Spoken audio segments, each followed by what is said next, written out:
Hello, dear Star Trek fleet commanders. It's been a while. I was busy with real life stuff. I was moving from one apartment to the other, but now the move is done and I'm back. And in today's episode, I'm gonna be talking a little bit about the original series Arc 2. I wasn't playing it that much, but I have some thoughts about it.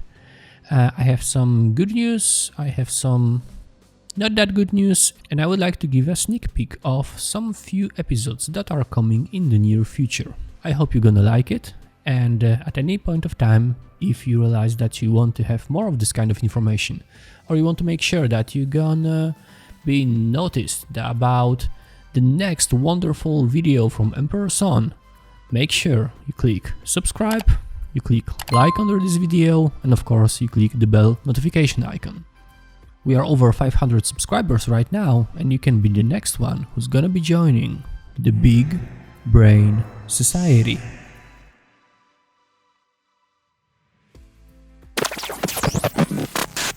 Alright, so first thing, probably you remember somewhere in the past there was an episode about some bugs in the game, and one of those bugs was that you could not start some moot armadas. So as you can see in the background right now, you can click those targets which were not achievable on our server, and I hope it's not only one for one, but it's also other servers where this bug was fixed.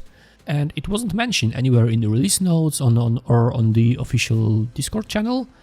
It's just there, it's fixed. So it's really nice to have it done, because right now the members of my alliance and other alliances on our server are using those armadas just to score more points and, you know, get better rewards. So that's something cool.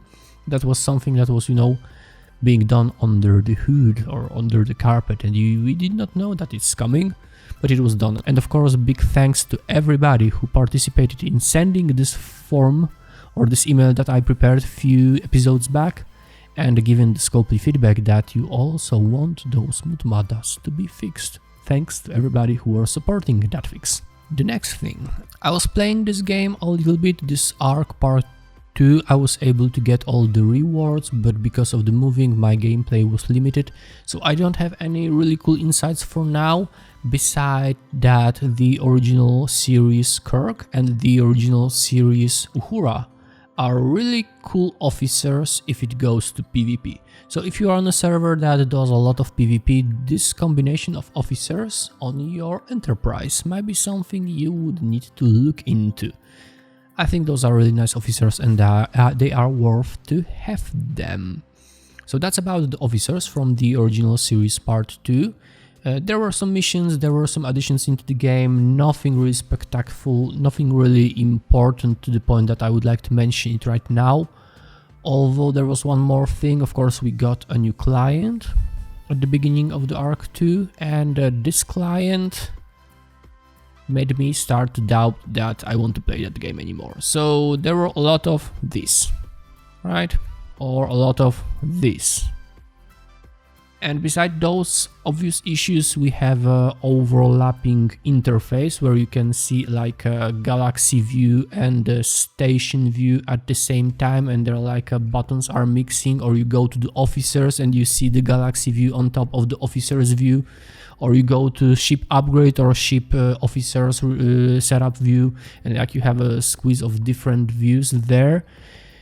It's difficult because every time it happens you have to reset the game, and while you are resetting the game there is additional problem that your client may simply not start and just stop at this beautiful Star Trek logo on the black background, and the spinner going all the way around and nothing's happening. So from my perspective, this is the most bugged version of the game, of the client that I was using, and I'm referring for at least last 2 years.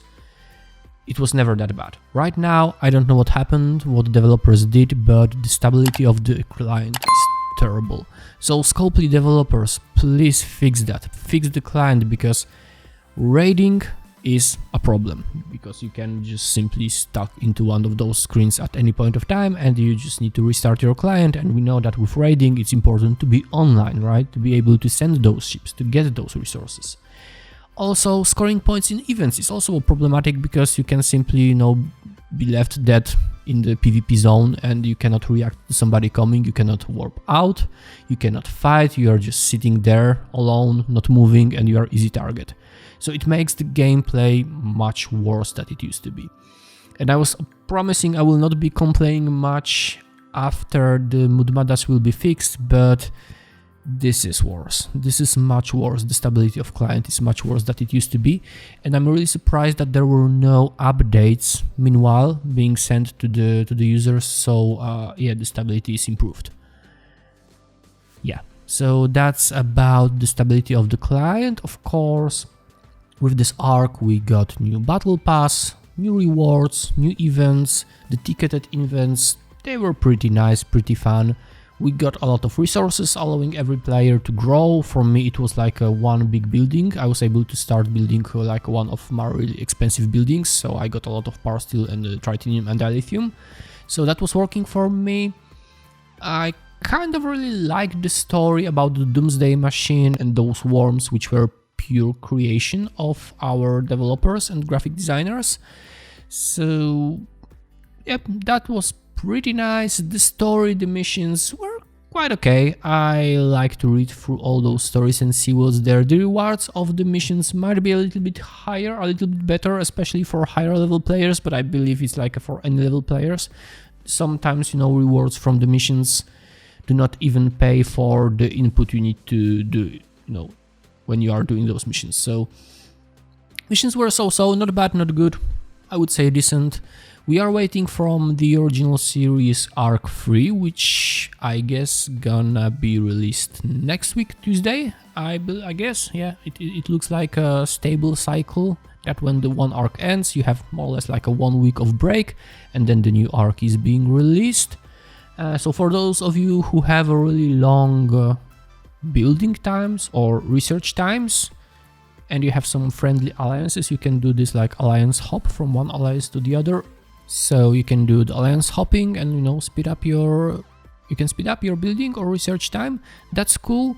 Although if you took a participation in a survey that's being displayed on the banner when you log into the game, and you went deep enough, you can find a question that relates to the alliance hopping thing and how long the cooldown should be when you change the alliance. Right now it's 8 hours, and I hope it's gonna stay this way, because, for example, it allows players in the territory zone to jump to friendly alliances and help them in the conquering or defending their zones. And I will keep it that way. I know that for some developers or maybe for Scopely, the alliance hoping thing is a problem because, you know, people are not buying that many speed up packs as they would do if that would not be possible, but I don't believe in that. I don't believe that somebody who now can do the alliance jumping will buy more packs if the alliance jumping will be more difficult. So be aware of that at some point Scopely can make a different decision and make the alliance hopping more difficult. Use it as much as you can right now when it is possible. There are also some other important questions, and I hope all of you, if you have issues with your client, you're gonna use that survey to give the feedback to the Scopely that we hate the client, we hate those bugs, we hate those freezings, we hate those moments when we need to react in the game and we cannot because the client is dead and you have to restart it, and it takes like 20, 15 seconds, maybe 20 seconds, maybe 30 seconds, depends, or it freezes during the loading. So basically that's it. I would like to also give you a little bit of sneak peek, and I'm gonna be preparing in the near future some videos about how to more or less quickly get this bad guy or this bad guy, and by more or less short amount of time, I'm meaning maybe 3 months, maybe 6 months. It took me this amount of time to get this bad guy, and I haven't spent penny on it. It's just like a pure free-to-play, grinding, everyday missions, doing things every day to be able to build that. So I'm gonna be creating a series of videos on how or what inside of the game you need to do to be able to build those ships in a time shorter than maybe like a year or two. It's possible. It's possible, you just need to be aware of some stuff, and yeah, it is really possible to build them within a quarter or 6 months. So that's something which is coming. I hope you're gonna like the content, and if you want to know when this content is being released, you have basically two options. One of them is clicking the subscribe button. So if you haven't done so yet, click that subscribe button and you will see my videos on your YouTube feed. So if you are watching YouTube every day, you're gonna see my videos there, jumping on top. And of course, if you really want to know when this content will be released, click the bell notification icon. The bell notification icon is gonna send you an email when my content is being released, and you're gonna be one of the first people watching it. So if you are interested in that content and you want to join the Big Brain Society, make sure you're subscribed and the bell notification icons are turned on. That's it for today. I hope you like the content. If you have any questions, drop them in the comment sections. If you have any comments, drop them in the comment sections. Leave some feedback. Maybe you can also share topics that you would like me to cover in the future videos. That would be really helpful for me to, get some inspirations from you about the topics that are really important for you. Leave the comment, drop me some information, and I will try to prepare the content that you would like to see. That's it for now. Stay safe, everybody. See you next time. Bye bye.